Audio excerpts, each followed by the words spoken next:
Samo fakti. Samo fakti. Samo fakti. Fakat fakti. Samo fakti. Dobrodošli u podcast Samo fakti, ja sam Mirela Pejaković-Levstek, a moja gošća je Iva Šalamon, voditeljica tima za fact-checking Hrvatske udruge digitalnih izdavača. Dobar dan i dobrodošli. Dobar dan. Evo odmah na početku, koliko je fact-checking važan? Svi pričamo o njemu, pričamo koliko su činjenice jako bitne, koliko je važno objavljivati točne informacije, pa onda kad se dogode da se objave svakakve informacije, koliko onda tu zapravo fact-checking važan? Mislim da je jako važan, mislim da moramo provjeravati i prije objave i nakon objave, ako su vijesti sumnjive odmah na prvu, jer znamo svi da su neki naslovi udarni, da su neke izjave iznimno udarne, do sad neviđene, nikad da ih nismo čuli i mislim da stvarno treba provjeravati i prije objave, a ako je sumnjivo i nakon objave. Kako se možemo boriti protiv namjernog širenja lažnih informacija? Nažalost, u današnje doba imamo jako puno primjera da je to postala normalna praksa. Pa to je normalna praksa, zato svi imamo dostupnu mogućnost širenja dezinformacija i informacija. Svi imamo mobitel u ruci. Možemo na društvene mreže objaviti, možemo nekog nazvati, čuo sam ovo, vidio sam ono i počet ćemo širiti dezinformacije i zbog toga mislim da je edukacija najvažnija. Da trebamo krenuti educirati od najranije dobi do najstarije. Moramo biti odgovorni novinari i odgovorni čitatelji. I da treba se educirati baš u području medijske pismenosti, fact-checkinga i širenja vijesti. Kako se zapravo konkretno boriti osim medijske pismenosti, jer dok mi naučimo djecu, stariji su već zapravo zagazili u prostor lažnih informacija, lažnih narativa. Što s time? Naime, evo u nekoliko naših podcasta kad smo razgovarali sa našim gostima, svi kažu nisu problem toliko mlađi, koliko su problem stariji konzumenti takvih i širitelji takvih sadržaja. Mislim da bi trebalo ih naučiti one najosnovnije stvari. Ako je naslov šokantan, provjeri da li neki drugi medij prenio to, ako već čitaju portale. Kad je to objavljeno? Gdje je sve objavljeno? Da li taj medij postoji već neko duže vrijeme ili je to neka sad nova domena za koju prvi put čujemo? Malo istražiti impresum onda, tko je to objavio. Mislim da je važno tko, gdje, zašto i u kojem trenutku. Ako su izbori politički, pojavit će se hrpa vijesti vezane uz političare, njihove izjave, pa provjeri da li to neki poznati portal prenio ili to prenio neki sad novo stvoreni. Mislim da i njih treba educirati. Postoje i knjižnice, razne institucije gdje se održavaju radionice za stariju populaciju, pa se i na njih usmjeriti, osim na mlade. Evo imamo primjer BBC-a koji je kada je bio Brexit u pitanju, su više prostora zapravo davali zagovornicima Brexita nego protivnicima Brexita, da bi nakon nekoliko godina priznali da su ipak možda malo pogriješili jer su se oslonili na to da ljudi zapravo znaju zašto su protiv, a ovima su zapravo dali puno više prostora za širenje raznih narativa. Sad ako jedan ogroman medij poput BBC-a, to shvati da je ipak negdje došlo do pogreške u toj komunikaciji. Što ostali mediji mogu onda? Kako se oni mogu postaviti? Pa ja mislim da BBC nije napravio lošu stvar da je priznao pogrešku, da je time dobio još na većoj transparentnosti, bi rekla, zato što javno priznanje nekad je puno teže napraviti nego plasirati lošiju vijest, netočnu vijest, nego poslije sam sebe demantirati. Ali mislim da bi svi manji mediji trebali biti transparentni, dati priliku da se ispričaju obje strane priče, a ne samo gurat politiku jedne strane. Sad, kod tog guranja politike jedne strane ne mislimo samo isključivo na politiku. Ne. imamo često slučajeve da su lažni narativi toliko dobro napravljeni i opremljeni, pa zapravo običnom građaninu, prosječnom korisniku je teško dokučiti je li ta informacija istinita ili nije. Što u takvim slučajevima? Jer često imamo slučajeve da zapravo upravo u tom digitalnom svijetu kod digitalnih izdavača zapravo nešto bude jako dobro opremljeno, jako dobro izgleda, a u stvari na kraju se pokaže ups. Nije tako. Mislim, postoje dostupni su nam besplatni alati za provjeru. Kao što sam rekla, za prvi korak ja bih provjerila tko je objavio, kada, postoji li vijest kod nekog drugog. Onda ako je u pitanju fotografija, video, postoje obrnute tražilice koje se mogu ubaciti slika, ubaciti se video, izbaciti odakle je, gdje je prvi put objavljen. Čitat meta podatke s tih fotografija, jer najčešće se plasira neka fotografija koja potkrepljuje tu priču, a nije povezana s time. Provjeriti ko je napisao. Ako je imenom i prezimenom, znači neko će lijepo stati iza tog članka, ali ako uglavnom nešto, onda nije mi baš vjerodostojno svaki put. Ako je neka kolumna i pod navodnicima istražen narativ, dobra priča. Mislim da vas po takvima najviše potpisuju. Dok smo imali radionice vezano uz fact-checking, čuli smo jednu priču koja je zapravo mene jako zabezeknula. To je da je jedna novinarka objavila intervju sa pod navodnicima poznatim stručnjakom koji je govorio, mislim da su bile vojne stvari u pitanju, da bi se na kraju ispostavilo da čovjek uopće ne postoji. Da je to netko tko je doslovno izmišljen. Ona je razgovarala sa osobom koja se tako predstavila, takva osoba na kraju blade nije postojala. E sad, dolazimo do onoga, ok, novinarka je to napravila, ali urednik je to pustio. I sad dolazimo do onoga, tko je tu zapravo zadnja barijera i tko snosi odgovornost. Ako već novinarka nije napravila svoj posao kako treba, tko onda snosi odgovornost? Pa ja mislim da je na uredniku, ipak je njegova zadnja što se može objaviti, što ne može. Ali neko mora snositi odgovornost, jer ne možemo samo hodati kroz svijet, objavljivati informacije bez da je itko odgovoran. Mislim da moramo malo i regulirati pravila i zakone da se smanji utjecaj širenja vijesti. A kod nas je to nekako postalo normalno. Društvene mreže su postale alat gdje se zapravo upravo takve pod navodnicima vijesti šire. Evo, naši portali ne žele objaviti, ali mi znamo pravu istinu. Da. Kako smo došli do toga? Nekako se cijelo vrijeme govorilo neće to kod nas, gdje smo mi od toga, ali... Sad živimo u tome. Sad, da je baš to. Postalo nam je stvarnost to. Ne znam, to je ono što kažem, treba educirati mlađe i starije i boriti se protiv toga. Ne smijemo odustati, moramo prijavljivati sve lažne vijesti, lažne informacije. Svaki građanin se treba boriti. Stvarno ne bi smjeli odustati. I to ako vidimo da je na društvenim mrežama, prijaviti objavu. Dobro, Facebook sad više nema ovoga fact checker, barem u SAD-u ima, u Hrvatskoj, da, još za sada. Prema indeksima medijske pismenosti Hrvatska zaostaje za zapadnoeuropskim zemljama. Što je ključan razlog da smo toliko sad iza? Iskreno mislim da smo kasno počeli. Agencija za elektroničke medije provodi dane medijske pismenosti, ali ove godine su bili tek 8. Ja mislim da smo mi kasno krenuli, da institucije koje su uključene dobro rade, ali nisu recimo uključene sve škole. Da treba i na lokalnoj razini povećati utjecaj da institucije rade svoj posao. Treba uvesti u škole obavezan kolegij medijska pismenost. Jer sve više mladih koristi računala, koristi mobitele, čita portale, društvene mreže. Treba uvesti od malih nogu u rane dobi da se krene educirati. Ali za to trebaju i lokalne zajednice i država raditi.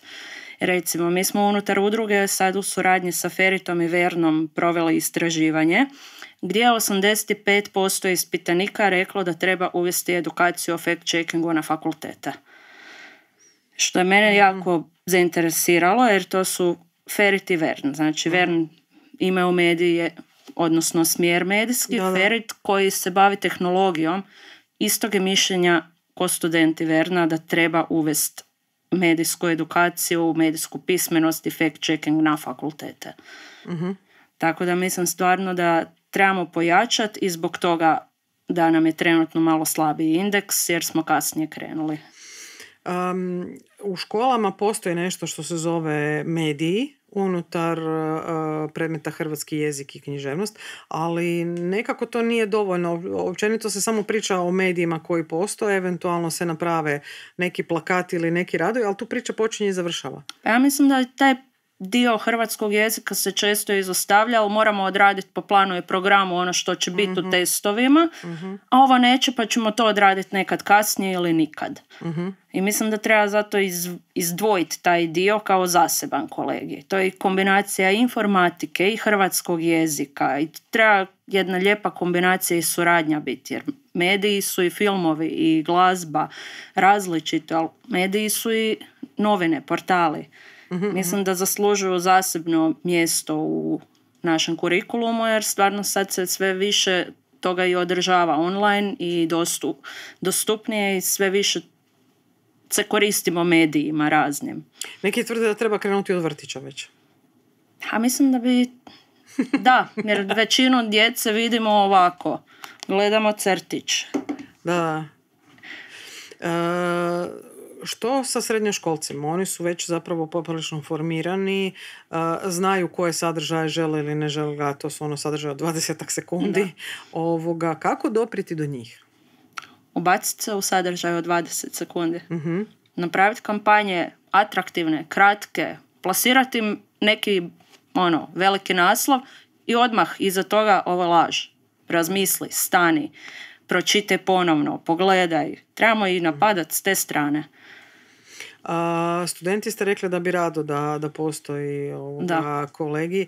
Da li je to moguće? Ne kažem se samo za Ver, nego općenito da li je to moguće. Cijelo vrijeme pričamo je li moguće opismeniti konstantno od vrtića do fakulteta. Mislim da je za prvi korak moguće da pojedinci rade na tome. Mislim, neki već i aktivno rade i trude se. Ali trebalo bi malo pametnije osmisliti taj kurikulum, prilagoditi ga i onda od vrtića do fakulteta provoditi. Što je još vaše istraživanje pokazalo osim ovoga da bi trebala biti medijska pismenost? Je li još nešto pokazalo zapravo da imamo tu malo problema? Pokazalo da zapravo sad najzanimljivije da i dalje najviše povjerenja uživaju tradicionalni mediji, papirnate novine, radio i TV. Ma da. A najveću sumnju izazivaju društvene mreže i online sadržaj. Polovica studenata je svjesna koliko brzo se mogu širiti dezinformacije, koliko su štetne, dok druga polovica nesvjesno širi jer ne provjerava ono što su podijelili s ostalima. Recimo, banalni primjer, pričala sam s prijateljicom i pokazivala je slike AI malih životinjica. I ona je rekla, ja sam to poslala svojim frendicama, mislila sam da je pravo. Ali daj stani, vidiš ovak minijaturnog slonića neko drži na ruci.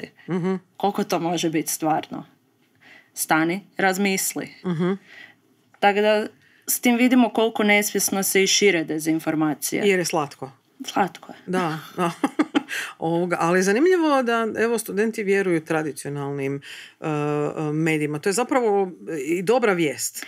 Povjerenje je veće zato što da bi se vijest plasirala u tisak treba malo duže vremena nego da se objavi na portalu. Aha. I misle da je potrebno više vremena i da će više ljudi to vidjeti i provjeriti prije objave.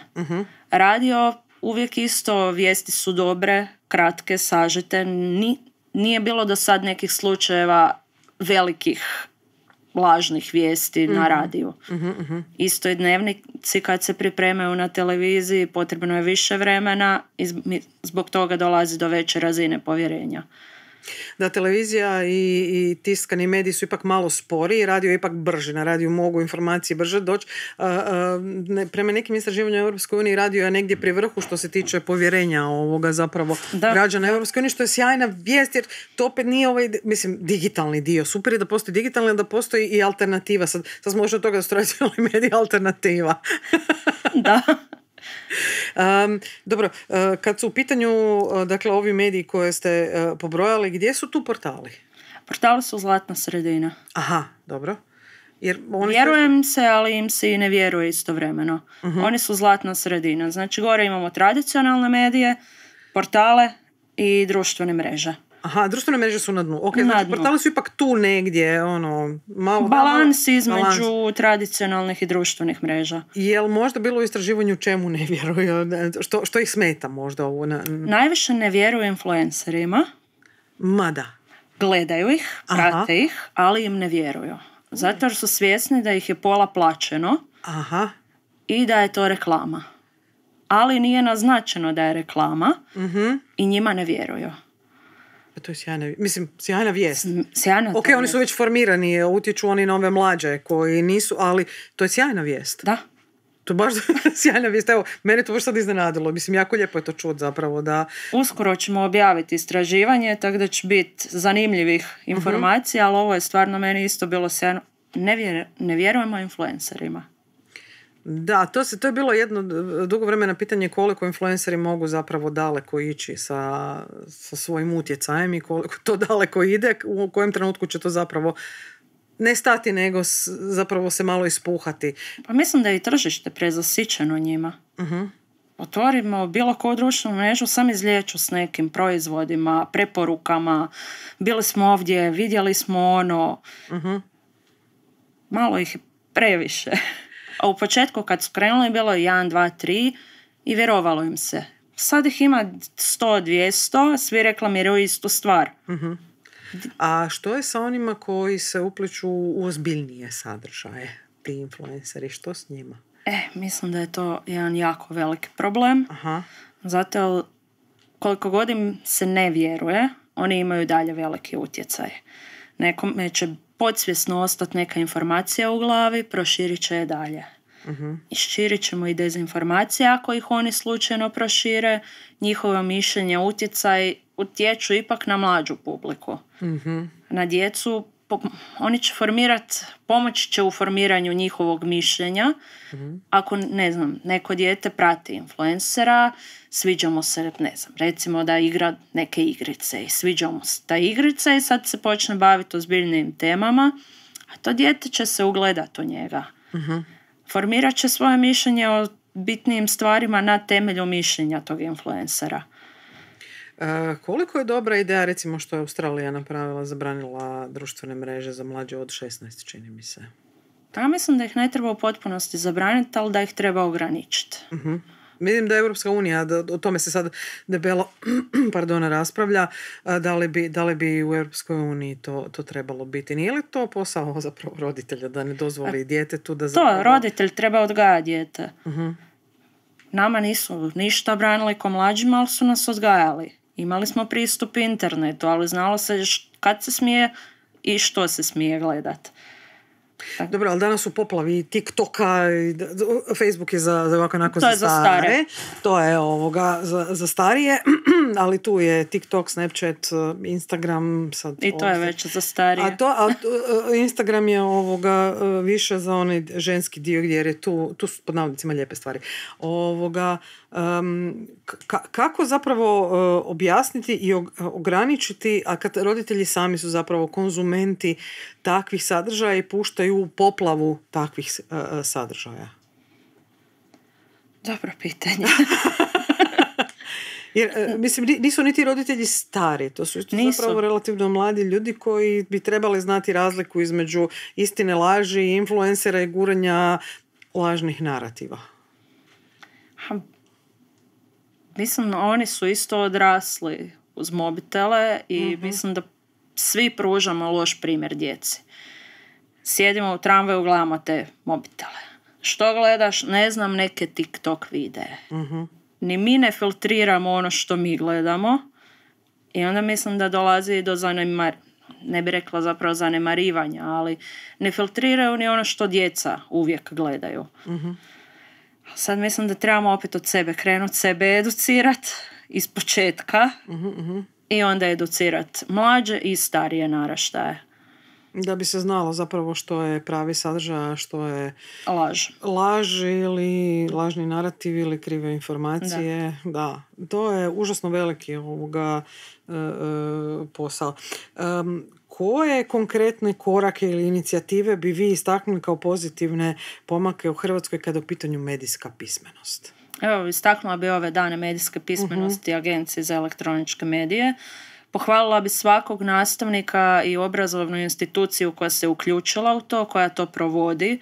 Pohvalila bi svakog pojedinca koji se trudi pomoć u povećanju medijske pismenosti u Hrvatskoj i mislim da smo na dobrom putu. Jest da malo zaostajemo, ali mislim da agencija provodi dobar posao.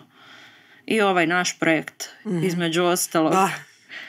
Da, puno je područja zapravo koje se pokrivaju i puno stvari se zapravo nisu ljudi očekivali da će se toliko toga razotkriti.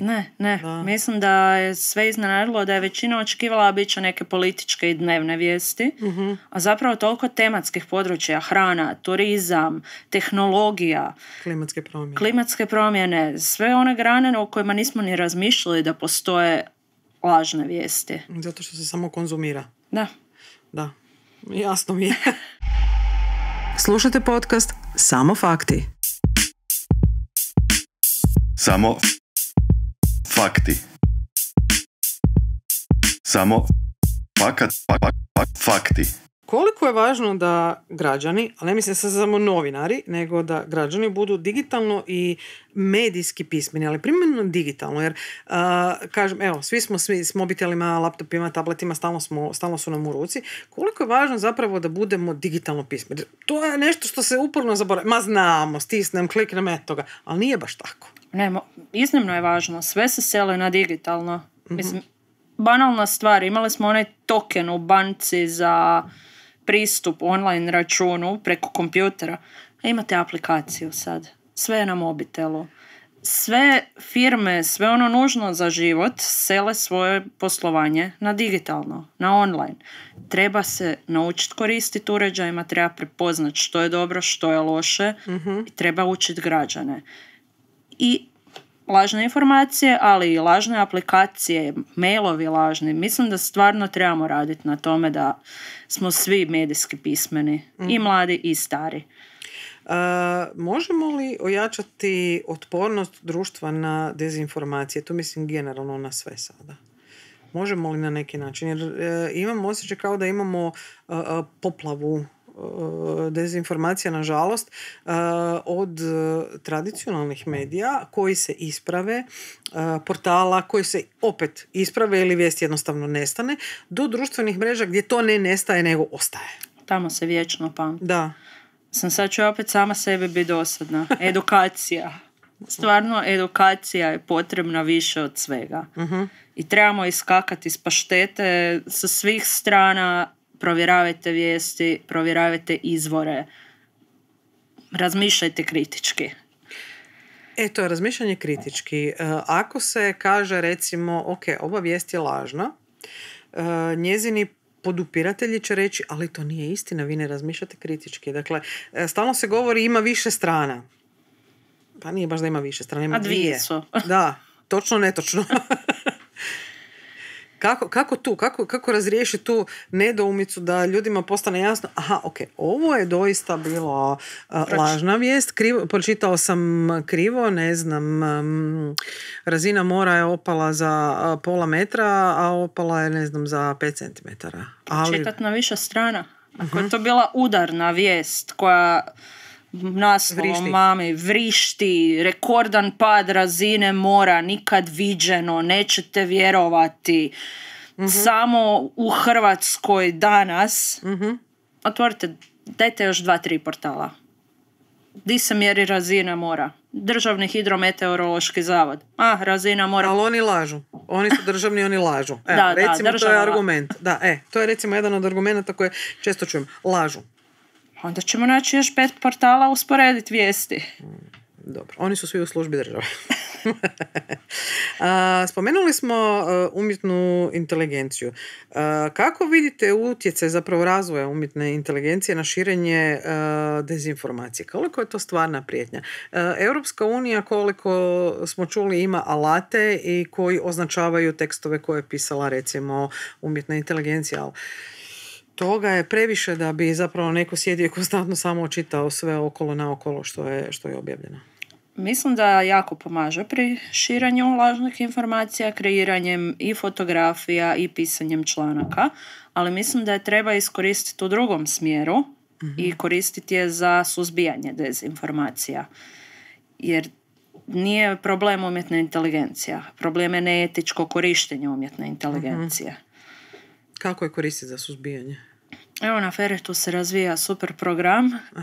Oni će lijepo kronološki poredati sve vijesti i onda ćete vidjeti ako ima negdje odstupanje o istoj temi i onda naravno opet će ljudski faktor trebati provjeriti, zato što bez ljudskog faktora nema provjere činjenica. Umjetna inteligencija nije još toliko inteligentna da prepozna ironiju, humor, satiru. Mislim da to još uvijek treba ljudski faktor, ali može obraditi velik broj vijesti. Može čitavu bazu napraviti o jednoj osobi od prve vijesti do zadnje vijesti. Može nam jako pomoći sa obradom velike količine podataka. Sad ste rekli da zapravo može uvući ogromnu količinu podataka, ali umjetna inteligencija još uvijek nije pouzdan alat zapravo upravo u toj borbi, jer ne raspoznaje sve te tipa komentara, ironije i tako dalje. Puno je da. osjećaja koje čovjek može proizvesti tekstom i to oni ne prepoznaju još. Ne zna umjetna inteligencija ironiju. Toliko još nismo. Toliko još nismo. Da. Na kojim su područjima AI alati danas već korisni u fact-checkingu, a gdje moraju intervenirati stručnjaci?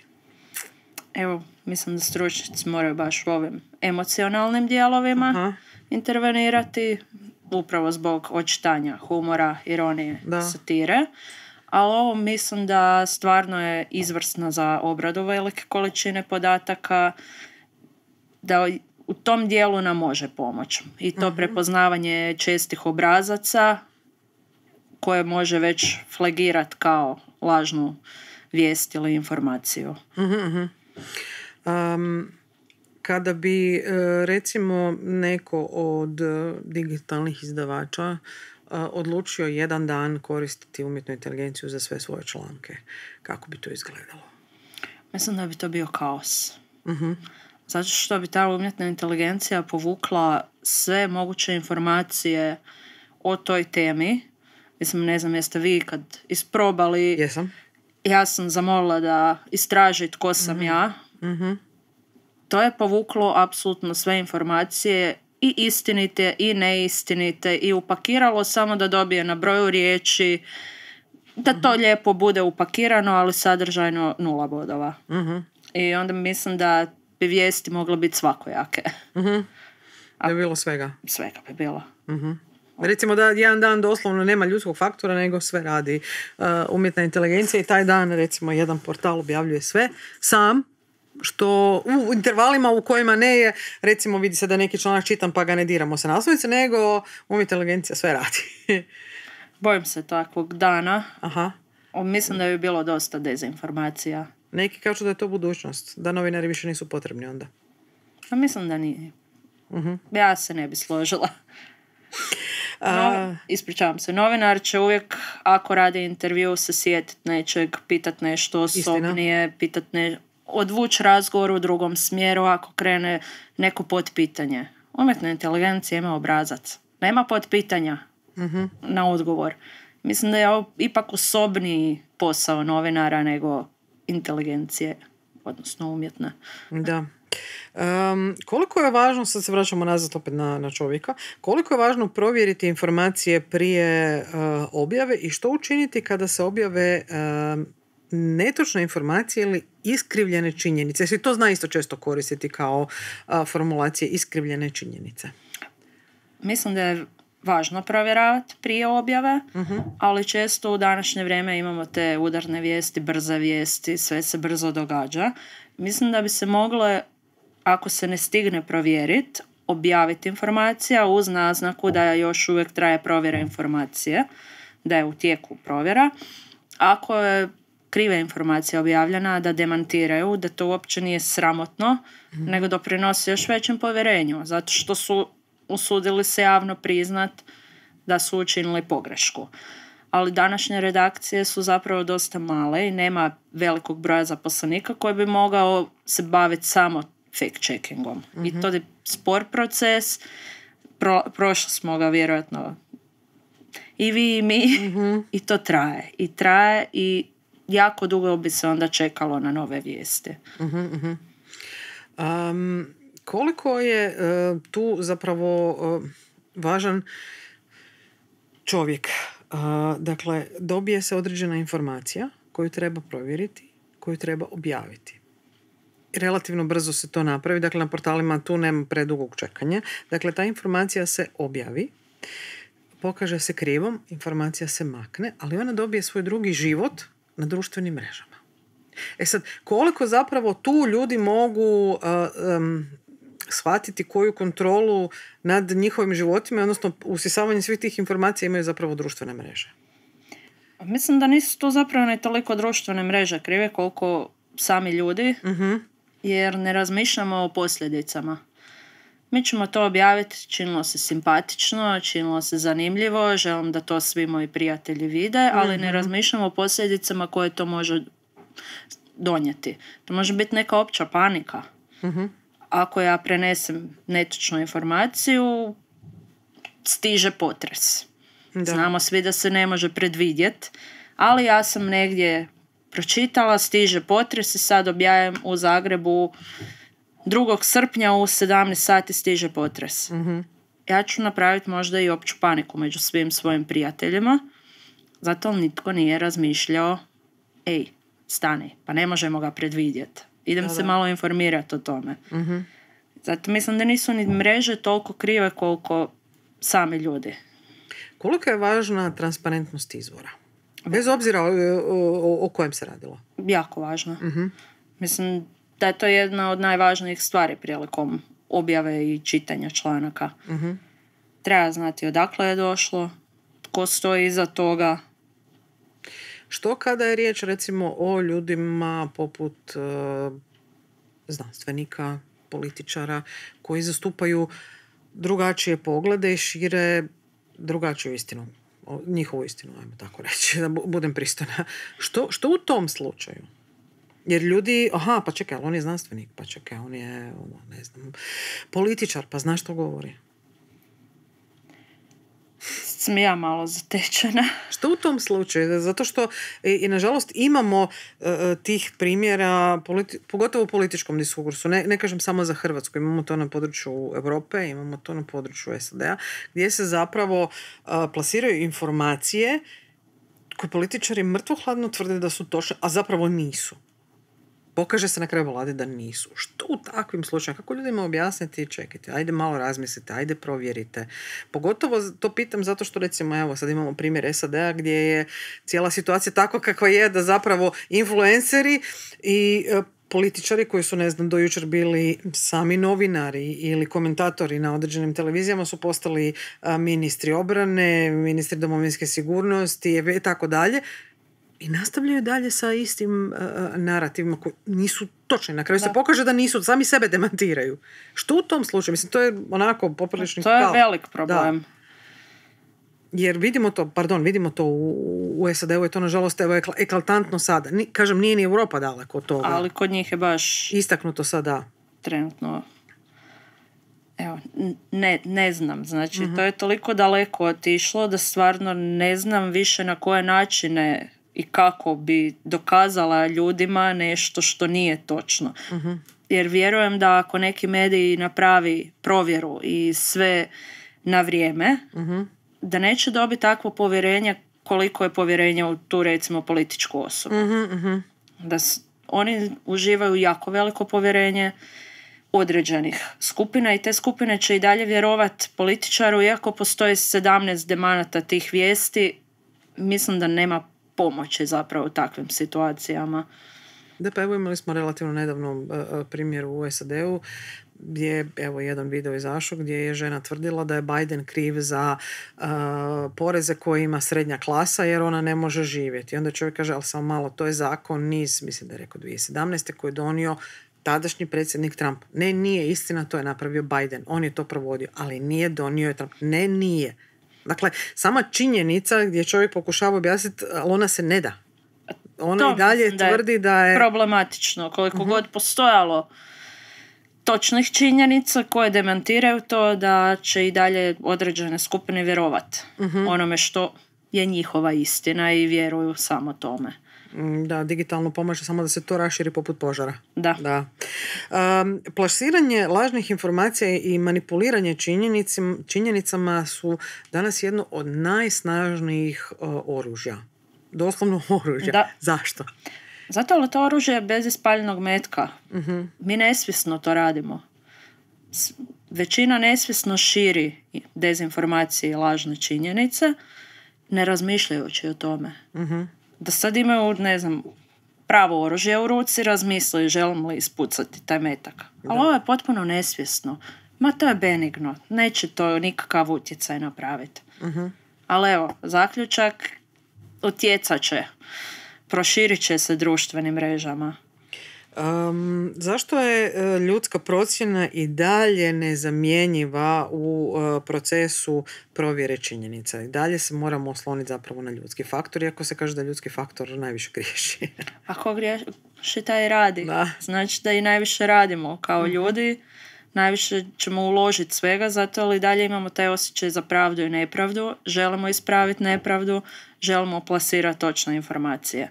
Mislim da je to nešto ljudski u svim vijestima što želimo. S obzirom da Hrvatska udruga digitalnih izdavača okuplja određeni broj digitalnih izdavača, kako oni reagiraju na zapravo fact-checking i zapravo upozorenje da zapravo treba provjeravati činjenice koje se... Mi smo i s našim članovima određenim medijima prošli edukacije, razne alate smo im predstavili i objeručke su ih prihvatili. Kažu da se trude što više fact-checkirati, ali problemi manjih redakcija. Nedovoljan broj ljudi, ne stignu sve. A veće redakcije nemaju tih problema? Imaju. I veće koliko god su veće, imaju manji broj ljudi, isto. Znači, mi smo imaju više odjela, više, sve veće redakcije, imaju više tematskih jedinica unutar svojih portala i to više ljudi pokriva, ali opet dobijemo onda mini redakcije u velikim redakcijama, gdje opet nedostaje ljudi. Znači, dolazimo opet do istog problema. Da, ali spremni su i na suradnju, i na edukaciju, i na prilagodbu i provjeru. Je li se dogodilo da je neko objavio nekakav, recimo, deepfake video ili fotografiju, pa je shvatio zapravo da je deepfake i da treba maknuti? Koliko sam ja upućena, nije. Ali sad nisam baš ja detaljno istraživala, ne želim reći da je i da nije, stvarno ne znam. Evo, većina sugovornika s kojima sam razgovarala su rekli mi smo još daleko od toga. Sad, jesmo li doista daleko od toga ili to već nam kuca na vrata? Mislim da nam kuca na vrata. Proširile su se fotografije pape u Balenciaga odjeći. Da. To je deepfake. Ali opet su se proširile uz lažna slika pape u Balenciaga odjeći. Da. Nije bilo papa na modnoj reviji. Da. Ali da, zanimljivo da su se takve fotografije isto brzinom svjetlosti dijelile. Neki su rekli, fora je, znamo da je umjetna inteligencija, ali svejedno su je dijelili. Svejedno je otišlo ipak to korak. I to je ono oružje bez ispaljenog metka. Dijelimo nesvjesno, zato jer nam je fora slatko, lijepo. Da. koliko je teško balansirati između, to sad s obzirom na digitalne izdavače, koliko je teško balansirati između brzine i točnosti u provjeri informacija? Sad, to vas pitam pogotovo kada se radi o, recimo, kada je javnost izložena netočnim sadržajima. Koliko je to sad komplicirano? Znam da je to malo teško pitanje, ali koliko je to zapravo teško?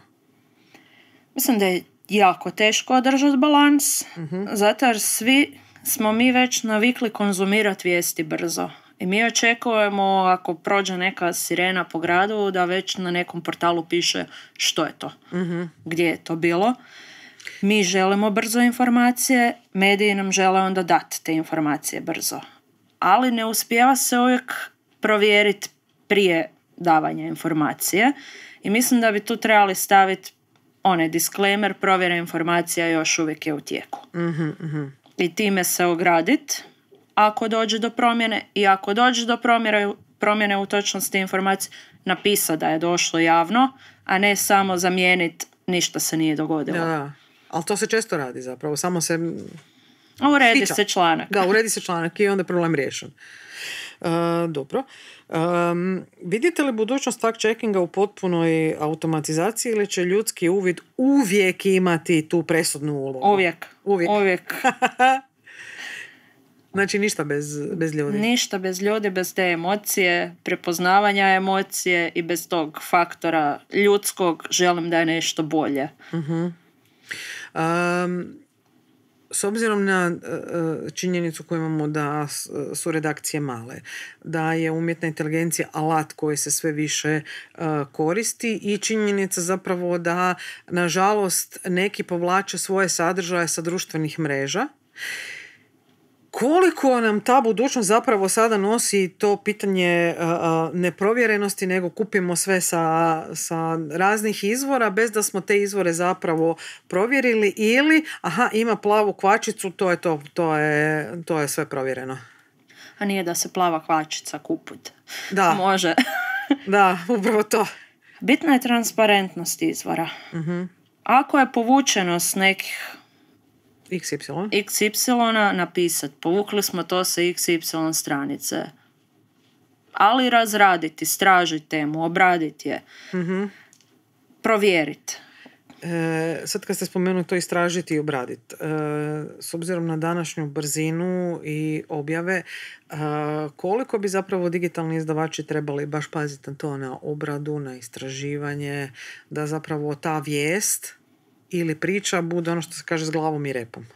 Mislim da to iziskuje jako puno vremena i truda. I da onda ne bi se moglo dosta vijesti pravovremeno objaviti. Ali mislim da bi stvarno trebali svi, i čitatelj biti odgovoran, i novinar, i to pripaziti prilikom plasiranja. Dobro, nekada smo imali, danas je nešto puklo, to ćemo čitati sutra u novinama ili vidjeti danas eventualno u dnevniku u 7:30, odnosno sad u 7. Ali to je, naučili smo brzo konzumirati i želimo sve sad i odmah. Dobro. Kako to usporiti? Može li se to usporiti? Mislim da bi... Ili taj vlak otišao davno? Mislim da je otišao taj vlak. Mislim, pogledajmo na primjeru djeca koja gledaju te videe od 20 sekundi. Nemaju oni vremena sad čitav film gledat. Daj mi sažetak filma. Daj mi vijest odmah, sad, brzo. 5 rečenica. Ne članak. Članak treba vremena. Da. To treba vremena i pročitati. To je dosadno. I onda imamo nepismenu djecu. Da. Nažalost, jer se više ne čita. Hvala vam puno na gostovanju. Nadam se da će se svi projekti fact-checkinga i dalje nastaviti. Zapravo da ćemo svi nastaviti čitati i paziti ono što konzumiramo, a ne uze zdravo za gotovo, što se kaže. Da. Tako da hvala vam puno na gostovanju. Hvala na pozivu. Samo fakti. Samo fakti.